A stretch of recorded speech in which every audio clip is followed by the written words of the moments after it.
Hey guys, Love Cardfight here, and today I'm here with another deck profile. This time around we'll be looking at a Zodiac Time Beast deck profile with the support from G-BT12, of course. And so without further ado, let's get right into the deck. So with the support from G-BT12, the deck is a lot stronger now, and you're seeing this deck a lot in tournaments, and it's topped in a couple of big ones recently, and so my build is sort of based around those, but I did do a little bit of adjustment in ratio changes from those builds, as you know, even though most of the core cards are the same in most of the top builds you'll see some ratio changes and stuff in there too, according to the, how the player plays and what they're most comfortable with. You'll see the different ratios change, and also the G zone is also kind of different. But for the starting Vanguard, we're running Chrono Dragon, a classic Gear Chronicle unit.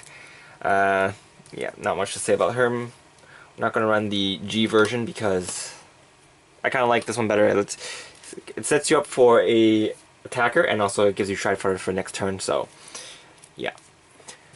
For the grade 3s, we're running 4 Chrono Jet Dragon G. Not much to say about him. He's a Chrono Jet Dragon, and he's a Zodiac Time Beast, so he checks all the boxes.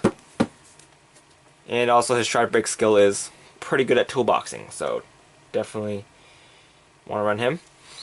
For the other grade 3 we're running Kodal. Yeah.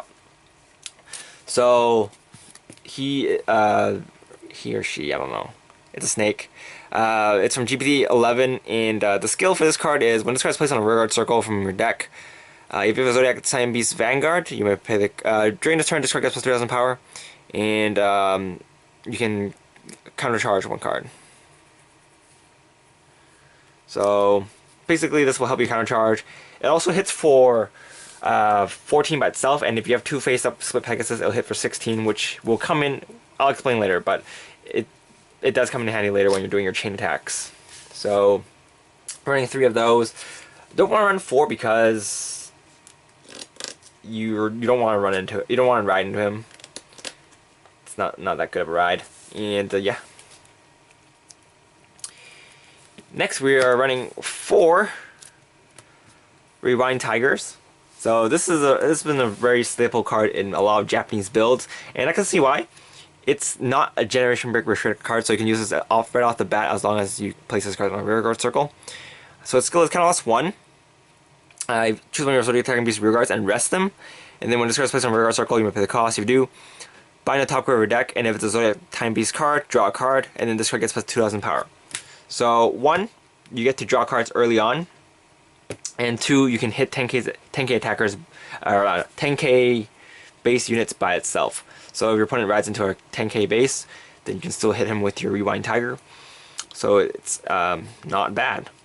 Also, for the resting part, you're probably mostly going to rest your starting Vanguard. So yeah.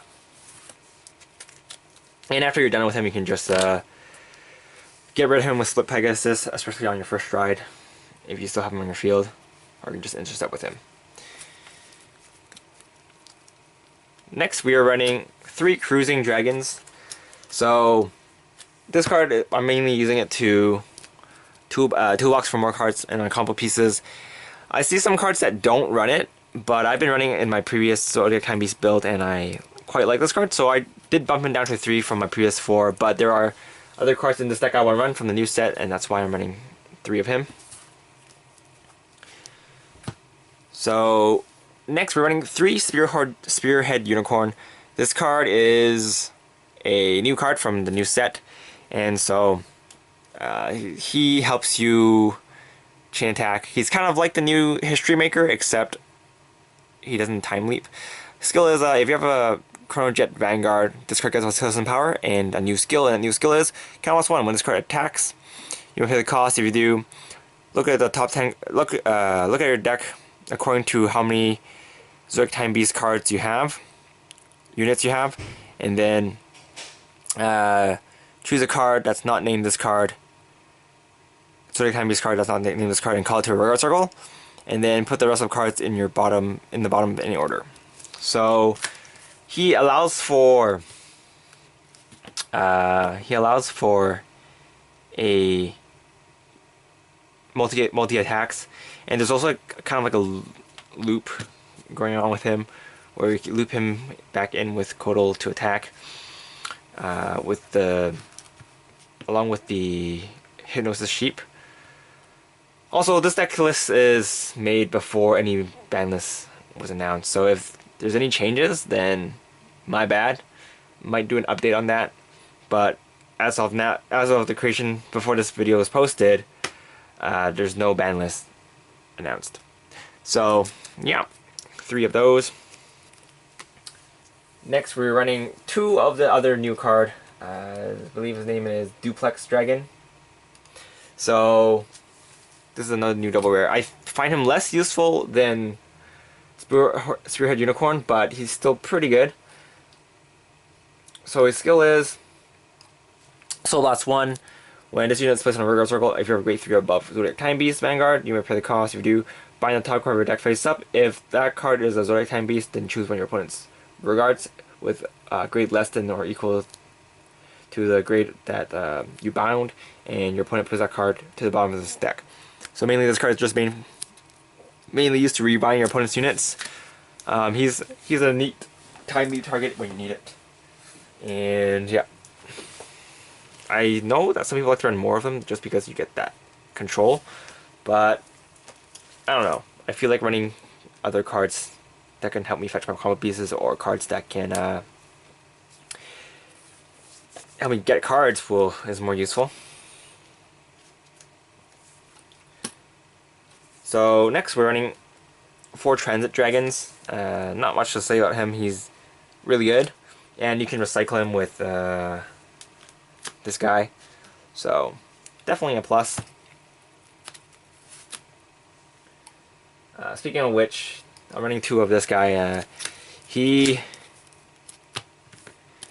a new card he's a new common from the new set, and so his skill is, if you're grade 4 above Vanguard, then this card gets a new skill, and that new skill is Soul Blast 1.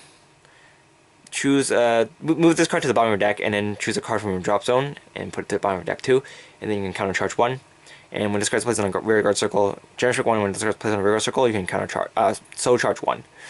So if you time leap this guy out and you use a skill, then you don't lose anything, because you don't really lose anything, because you'll be able to get him in the soul and whatnot. You do lose the unit that time leap, but a lot of times you're probably going to time leap something that you don't really need, especially if you call them out call the trigger out or something.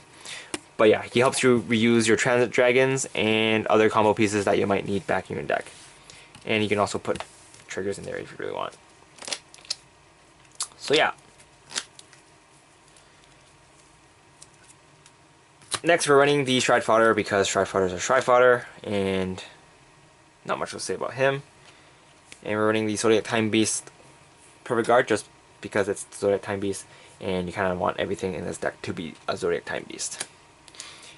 For the triggers, we're running a crit, 4 stands, Hypnosis Sheep. This is the card I'm kind of worried about that might get hit. I don't think it will, but there's been rumors around saying that it might. Take it with a grain of salt. He helps you start off with your multi-attacks, so it's pretty good. And we're running 4 heals. So that's it with the main deck. Let's get on to the G-Zone.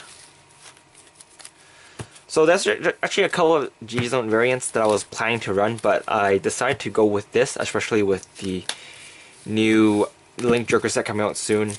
There's a build where people like to run for 2 Gear Groovies and 2 Next Age, and then running 2 Gear Next. But I'm running the build with 4 Gear Next and no Groovies and no Next Age. The main reason for that is just not running Gear Groovy and Gear Next, not running Gear Groovy and GG will not running Gear Groovy and not running Next Age. Sorry, brain fart. Will free up 2 slots in your G-Zone, and that's kind of what I wanted. So I'll explain the G-Zone first. So we're running 4 gear next. This is obviously the new card from the set, and he's a newer stander. He does pretty much what Next Age does, except it doesn't counter blast, it soul blasts instead. And instead of going back into Chrono Jet, you stay on this guy and he gets plus 10k and an extra drive check. You lose the twin drive if you're not. You lose the twin drive when you're GB2 and use the skill, but if you have Generic 4, then you do get that 10k back. Not really hard to do to get the GB4. But the downside to this is that you don't get the buff from Chrono Jet Dragon G, which is the plus 1k for every two face up units you have, which will buff out your columns. But as I said before, with the new coming Link Jokers that are coming out, I'm not sure how it'll affect the meta. So when that time comes, it might not even affect the deck that much, because your front row might be locked and then you only have gear next to attack with. So that's probably why I am not gonna run. That's why one of the reasons why I'm not running GG and Next Age. Second reason is the freeing up space, and also the third reason is that he doesn't use counter blast, which this deck actually uses a lot of, especially with your Rewind Tigers. So next we're running 4 Phoenix. Phoenix helps you get some multi attacks out, and gives you a free full field if you need it. So quite nice. So running 4/4. You can cut this down to 2, and you can cut this down to 2 and cut down 2 gear next for 2 GGs and 2 Next Age if you want. That's how I would have built it if I was doing that build. I would also take out a Seabreeze for a Huanglong, but yeah. So I'm running 1 Seabreeze just in case.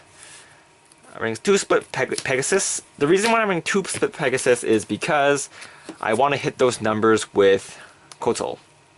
So with 2, he'll be hitting 16k by itself. If you only have 1, it'll only be hitting 15, which is a weird number.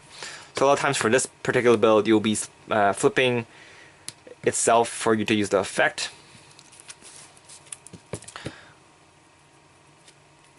Yeah. Alright, next we're running 1 Altered Dragon. This card's here for in case you can't Stride. If you can't Stride, it's pretty bad not being able to Stride.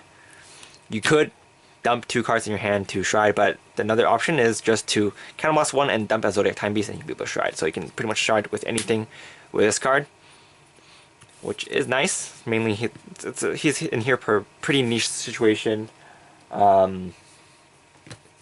He also helps you, his effect also helps you countercharge, which is nice sometimes.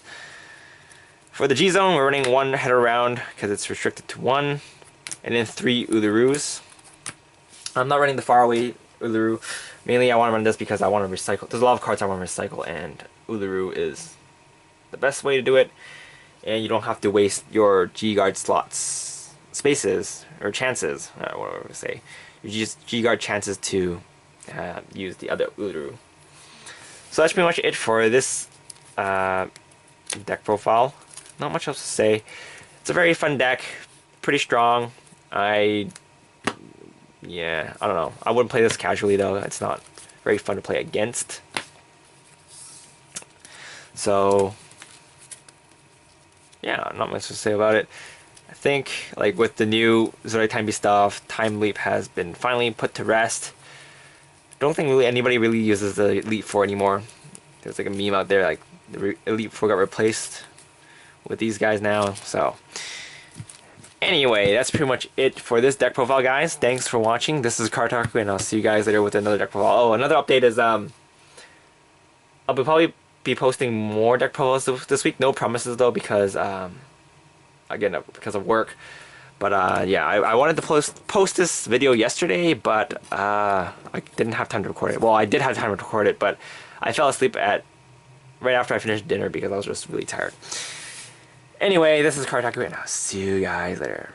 Bye. Also, join the Discord if you haven't already. I'll be on there sometimes when I have time. And yeah, see you guys later. Bye.